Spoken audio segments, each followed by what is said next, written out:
Oke, bismillahirrahmanirrahim. Assalamualaikum warahmatullahi wabarakatuh. Hai teman-teman semua, apa kabarnya? Semoga teman-teman dalam keadaan baik-baik saja ya.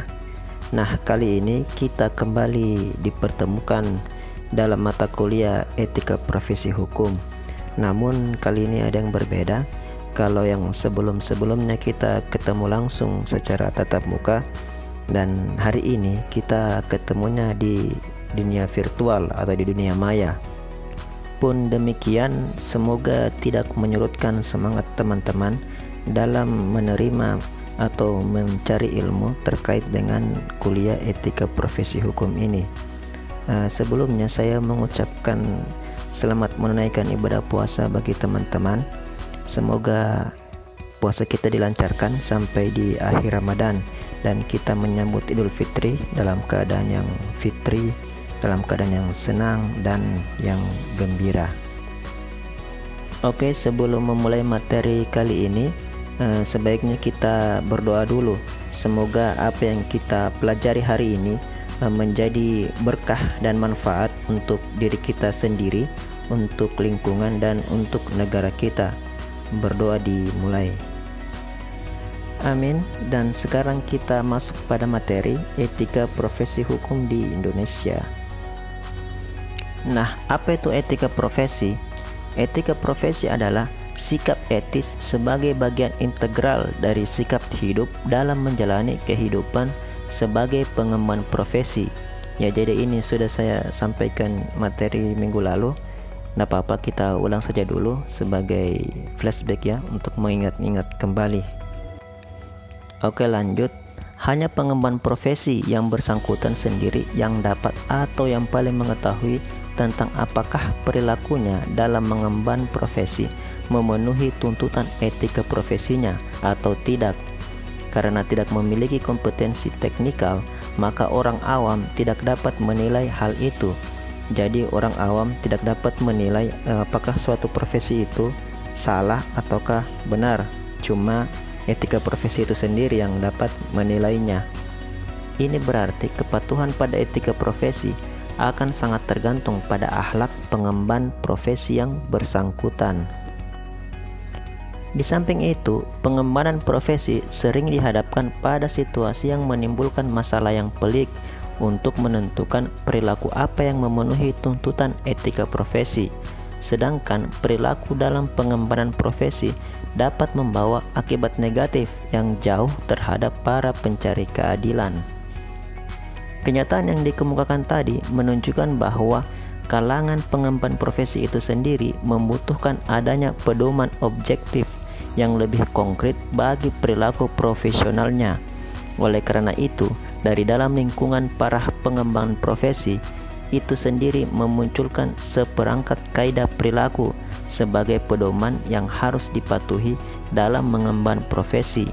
Perangkat kaidah itulah yang disebut kode etik profesi atau kode etik yang dapat tertulis maupun tidak tertulis.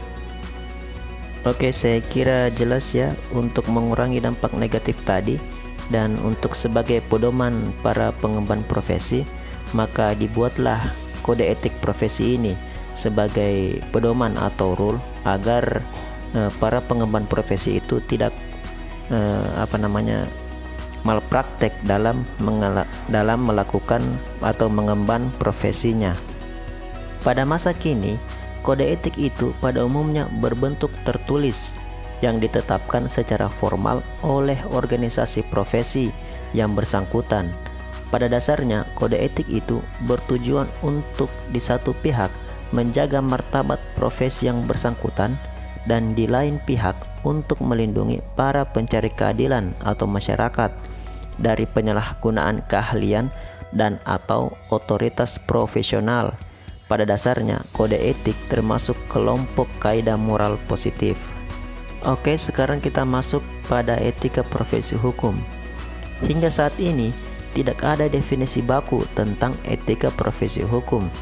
Pada prinsipnya, etika profesi hukum adalah pedoman perilaku yang dijadikan standar profesi hukum untuk tidak melakukan malpraktek dalam penegakan hukum. Kode etik profesi hukum yaitu manifestasi tertulis dari etika-etika profesi hukum yang wajib ditaati oleh profesi tersebut dalam berpraktek. Nah, sekarang apa beda kode etik dan hukum? Secara khusus ya, karena kalau secara umumnya kode etik kan juga merupakan hukum yang dibuat oleh untuk profesi masing-masing. Tapi secara khusus, setidaknya ada 5 perbedaan antara kode etik dan hukum. Perbedaan yang pertama, kode etik dibuat dari, oleh, dan untuk kalangan profesi itu sendiri.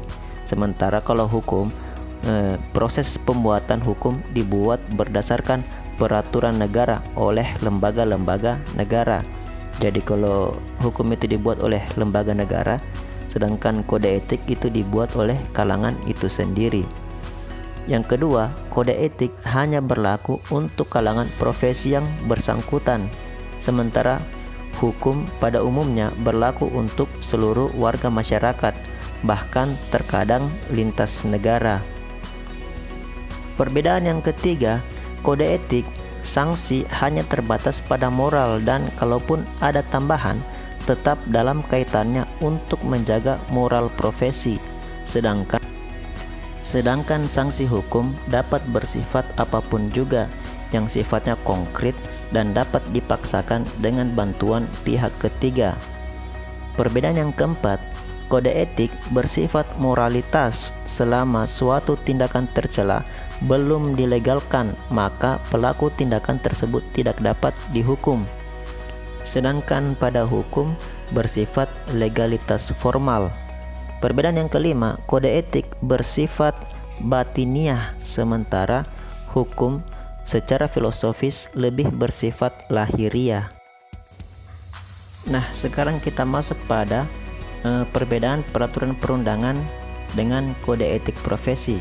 Setidaknya ada 4 perbedaan, yaitu dalam segi pembuat, isi, sanksi, dan pemberi sanksi. Peraturan perundangan, pembuatnya adalah legislator, sementara kode etik yang buat adalah organisasi profesi.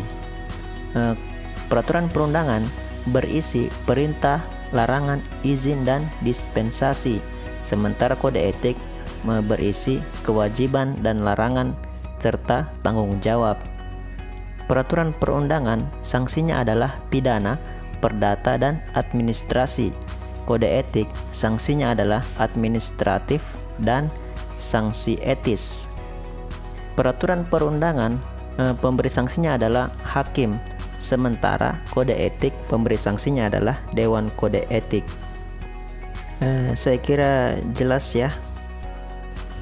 Sekarang kita masuk pada perbedaan etika dan hukum. Saya kira teman-teman bisa baca sendiri ya, karena kalau saya jelaskan mungkin terlalu panjang, dan pun kalau teman-teman baca sendiri mungkin tabel ini mudah dimengerti. Jadi silakan teman-teman baca, diresapi, dan dimengerti.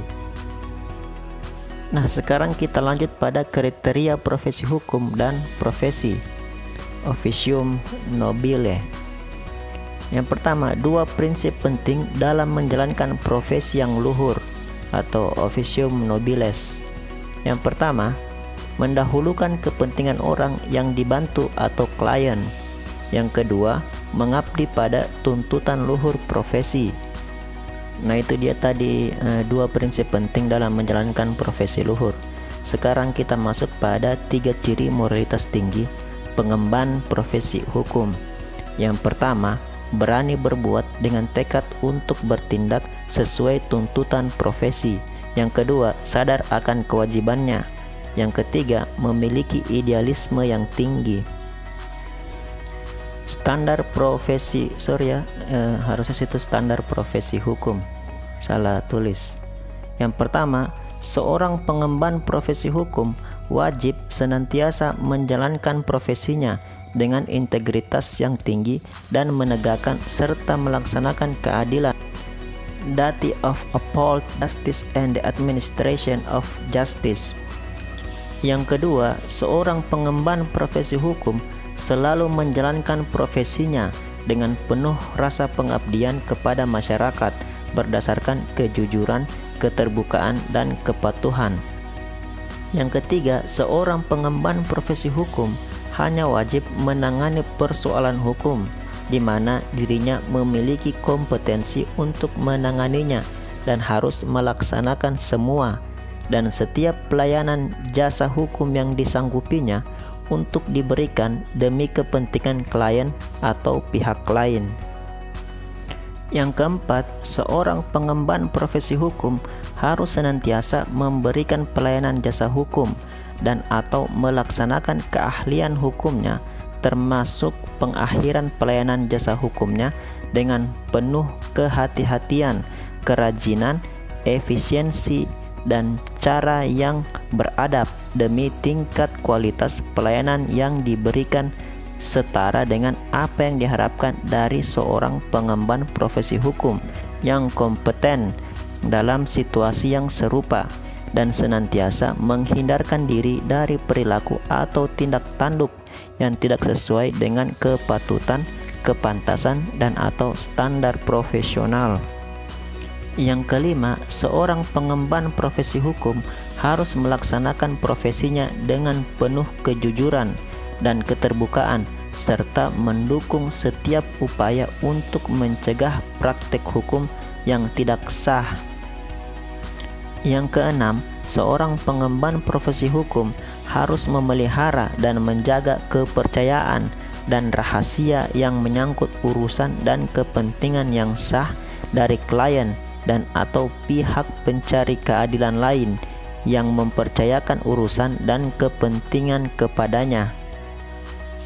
Yang ketujuh, seorang pengemban profesi hukum harus senantiasa membuat keputusan profesional yang bebas demi kepentingan klien atau pencari keadilan lainnya dan menghindarkan diri dari timbulnya benturan antara kepentingan klien dengan kepentingan pribadinya dan antar klien lain atau pihak ketiga. 8. Seorang pengemban profesi hukum wajib mengesampingkan dan atau mencegah pemanfaatan secara tidak wajar dan atau tidak adil atas kedudukan hukum dan non-hukum yang lemah atau kurang menguntungkan dari warga masyarakat di dalam atau di luar pengadilan. Yang kesembilan, seorang pengemban profesi hukum harus selalu berupaya dan mendukung setiap upaya untuk memajukan dan mengembangkan sistem hukum dan sistem peradilan. 10. Setiap pengemban profesi hukum dalam melaksanakan profesinya harus selalu berpartisipasi aktif dalam upaya menghormati dan mengawasi pelaksanaan tugas pengembanan profesi hukum, baik oleh pengemban profesi hukum yang memiliki bidang yang sama ataupun yang berbeda, demi mempertahankan integritas dan kehormatan profesi hukum pada umumnya. Yang ke-11, kecuali terdapat alasan yang sah untuk bersikap dan bertindak sebaliknya, setiap pengemban profesi hukum wajib senantiasa menghormati serta menaati setiap keputusan dan atau tindakan disipliner yang dimaksudkan untuk menegakkan prinsip moral umum dan kode etik profesi yang berlaku terhadapnya. Nah, itulah tadi standar profesi hukum, 11 standar profesi hukum. Dan sekarang kita masuk pada contoh kode etik profesi hukum yang independen. Yang pertama, Kode Etik Advokat Indonesia yang disahkan pada 23 Mei 2002. Yang kedua, Kode Etik Notaris, perubahan yang ditetapkan pada 30 Mei 2015. Untuk lebih jelasnya silakan teman-teman cari sendiri ya, kemudian baca dan dipahami lagi lebih lanjut. Oke, sekarang lanjut pada contoh kode etik profesi hukum. Kalau tadi profesi hukum yang independen atau berdiri sendiri, ada advokat dan notaris. Sekarang kita masuk pada contoh kode etik profesi hukum yang tidak independen. Yang pertama ada Kode Etik Profesi Kepolisian Negara RI, Peraturan Kepala Kepolisian Negara RI nomor 14 tahun 2011, ditetapkan pada 1 Oktober 2011. Yang kedua, kode etik perilaku jaksa. Nah, ada peraturan Jaksa Agung RI nomor peraturan 014 A garing JA garing 11 garing 2012 ditetapkan pada 13 November 2012. Yang ketiga, ada kode etik dan pedoman perilaku hakim.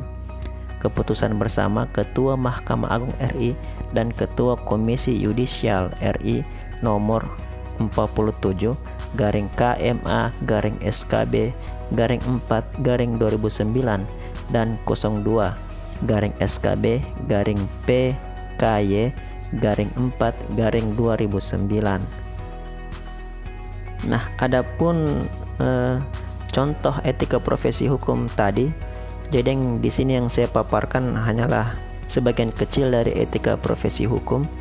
Untuk lebih lanjutnya silakan teman-teman cari sendiri ya. Yang pertama, ada contoh etika profesi notaris. Notaris wajib menghormati dan menjunjung tinggi harkat dan martabat jabatan notaris.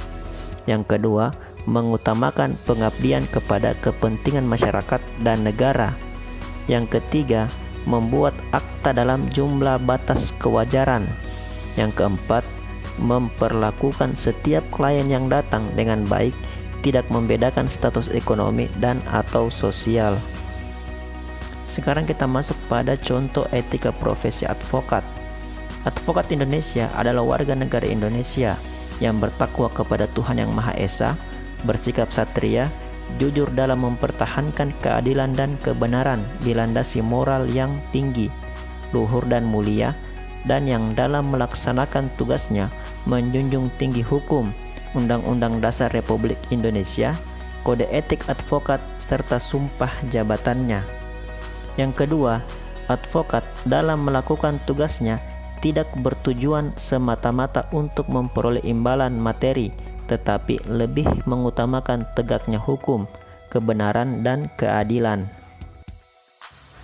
Selanjutnya, advokat tidak dibenarkan menjamin kepada kliennya bahwa perkara yang ditanganinya akan menang. Advokat dalam perkara-perkara perdata harus mengutamakan penyelesaian dengan jalan damai. Advokat berhak menerima honorarium atas jasa hukum yang telah diberikan kepada kliennya. Advokat tidak diperkenankan menarik atau merebut seorang klien dari teman sejawat. Advokat dalam menjalankan tugas profesinya dilarang membedakan perlakuan terhadap klien berdasarkan jenis kelamin, agama, politik, keturunan, ras, atau latar belakang sosial dan budaya. Sekarang kita masuk pada contoh etika profesi polisi. Polisi wajib setia kepada NKRI yang berdasarkan Pancasila dan Undang-Undang Dasar Negara Republik Indonesia tahun 1945, memberikan pelayanan kepada masyarakat dengan cepat, tepat, mudah, nyaman, transparan, dan akuntabel berdasarkan ketentuan peraturan perundang-undangan. Polisi dilarang: A. Menolak atau mengabaikan permintaan pertolongan, bantuan, atau laporan dan pengaduan dari masyarakat yang menjadi lingkup tugas, fungsi, dan kewenangannya. B. Melawan atau menentang atasan dengan kata-kata atau tindakan yang tidak sopan. Contoh etika profesi jaksa. Jaksa dilarang memberikan atau menjanjikan sesuatu yang dapat memberikan keuntungan pribadi secara langsung maupun tidak langsung bagi diri sendiri maupun orang lain dengan menggunakan nama atau cara apapun. Dilarang meminta dan atau menerima hadiah dan atau keuntungan dalam bentuk apapun dari siapapun yang memiliki kepentingan baik langsung maupun tidak langsung. Jaksa dilarang bertindak diskriminatif berdasarkan suku, agama, ras, gender, golongan sosial, dan politik dalam pelaksanaan tugas profesinya. Contoh etika profesi hakim. Hakim wajib melaksanakan tugas-tugas hukumnya dengan menghormati asas praduga tak bersalah tanpa mengharapkan imbalan. Hakim wajib tidak memihak baik di dalam maupun di luar pengadilan dan tetap menjaga serta menumbuhkan kepercayaan masyarakat pencari keadilan. hakim harus berperilaku tidak tercela. Hakim dilarang menerima janji, hadiah, hibah, pemberian, pinjaman, atau manfaat lainnya, khususnya yang bersifat rutin atau terus-menerus dari pemerintah daerah, walaupun pemberian tersebut tidak mempengaruhi pelaksanaan tugas-tugas yudisial. Nah, dengan berakhirnya slide contoh etika hakim tadi, maka berakhir pula materi saya kali ini. Namun saya sampaikan sekali lagi bahwa apa yang saya paparkan tadi itu hanyalah sebagian kecil dari banyak hal tentang etika profesi hukum. Untuk lebih jelasnya, silakan teman-teman cari tahu sendiri untuk menambah pengetahuannya teman-teman. Oke, saya akhiri materi hari ini. Namun sebelumnya saya ucapkan permohonan maaf apabila ada salah-salah kata dan kesalahan. Saya akhiri materi kali ini dengan ucapan alhamdulillah, dan kita bertemu di minggu depan dengan waktu yang sama. Dan selanjutnya kita ke grup WA apabila teman-teman memiliki pertanyaan atau sesuatu hal yang akan didiskusikan. Demikian, wabillahi taufik wal hidayah. Assalamualaikum warahmatullahi wabarakatuh.